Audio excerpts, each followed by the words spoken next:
Ik liep daar zo en ik loop daar en opeens hoor ik die jongen het roepen. En hij probeert wat te zwaaien, maar voor mij is het gewoon één grote blubbermassa. Dat zie je nu ook wel. En ik nog een keer goed kijken. En ja hoor, dan zie ik die jongen gewoon tot borstkashoogte in die modder verzopen. Een beetje tranen in de ogen en zo, dus dat was best wel heftig. Jelmar kon het jonkje maar mooi uit het druwzoon loeken. Het zoon komt uit de vijver in het park. Die wordt op dit stuit uitbaggeren. Nou is het plak oorzet maar hikken en linten. En er wordt waskogen maar bodden. Juster wie dat liep wel heel oors. Elke nie een koers samen bij het druwzoon komen.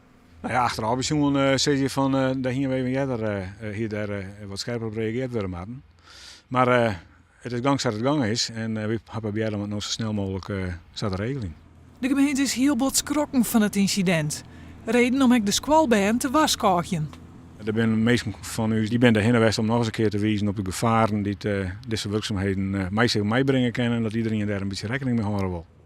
Het jonkje is gelukkig maar de schrik vrij kwam.